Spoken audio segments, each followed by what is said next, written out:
Hi පොඩි වෙනද වගේම අදත් සරල රෙසිපි එකක් අරගෙන ආවා. අද හදන්නේ ඇඹරැල්ල වෑංජනයක්. මේක හදාගන්න හරිම ලේසි.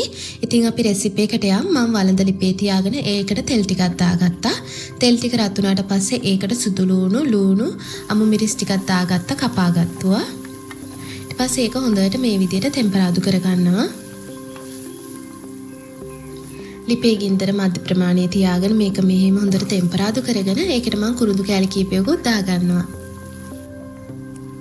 රාම්පේ කරපිංචි ටිකකුත් මම දාගන්නවා.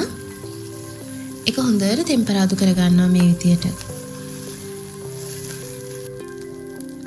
ඒකට ලුණු ටිකක් මම දාගන්නවා. බෙදපු තුන පහ දාගන්නවා. මිරිස් කුඩු බෙදපු තුන පහ මේස හැඳි දෙකක් දාගන්නවා මම.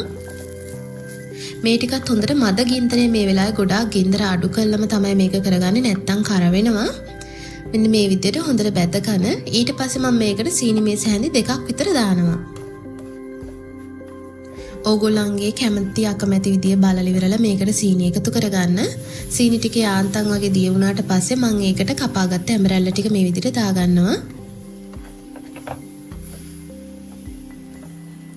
පස්සේ ඒක හොඳට කවලම් කරලා මේකට මම වතුර කෝප්පයක් විතර දාගන්නවා. හොඳට ඇඹරැල්ල ටික තැම්බෙන්නේ නැති වෙන ප්‍රමාණය මම දාගන්නේ.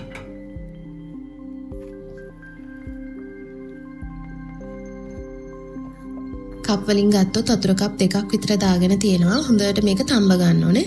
මේ ඇඹරැල්ල ටික නම් තැම්බෙන්න ගොඩාක් වෙලා ගියා. සමහර ගස්වල ඇඹරැල්ල තියෙනවා ඉක්මනට තැම්බෙනවා. ගින්දර පොඩ්ඩක් අඩු කරලා මම මේක හොඳට තැම්බෙන්න දුන්නා. මගේ මේ රසම රස රෙසිපි කියන channel එක subscribe කරපු නැති කවුරු හරි ඉන්නවා නම් දැන්ම subscribe කරගෙන යන්න අමතක කරන්න එපා. මේක තැම්බුණාට පස්සේ ඔයගොල්ලන්ට පුළුවන් කිරි ටිකක් එකතු කරගන්න මේකට, මිටි කිරි ටිකක්, හොඳට උපු කිරි ටිකක්.